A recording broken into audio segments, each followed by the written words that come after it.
بەخوا نابێ ئەم ڕەمەزانە بەسەرمانە تێپەڕێ ئیلا هەر یەکێک لە ئێمە ئەبێت دانیشتێ بینی خۆی و خوا ئەیگیان تۆ خۆت ئەزانی ئەوە گوناها ئاشکراکانمە ئەوە پەنهایەنەکانمە شەرمەندەی تۆم بێ حیا بووم پەروەردگارە بەرامبەر بە تۆ حیام کەم بوو یا ڕەب بەرامبەر بە تۆ عەفوم کە ئەی ئیلاهی ئەو کەسێک کە گوناهەکە لە دوو حاڵەت بەدەرنی یا هەستەکە بەخوا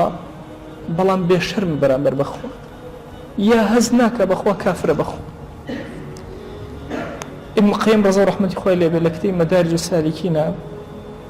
ئەفەرمێ واللهی زۆرن ئەو کەسانێک کە کافرن بەخوا لە ڕەنگی کەسی موسڵمان کە گوناهیەتە بەردەسی یەک زەڕە سڵی لە ناکاتەوە هیچ ئیمانی بەخوا نییە ئەگەر هیچ هەستی بەخوا نەکرد ئەوە کافرە خوای نەناسیوە بەخوا ئەگەر هەستی بەخوا کرد بەڵام هەر گوناهەکەی کرد ئەوە بێحایە بەرامبەر بەخوا بۆی ئێمە پێویستمان بە تەوبەیەکی زۆر سادقانە هەیە پێویستمان بەوەی بینی خۆمان و خوا زۆر ئازایانە وازمان هێنابێ لە گوناه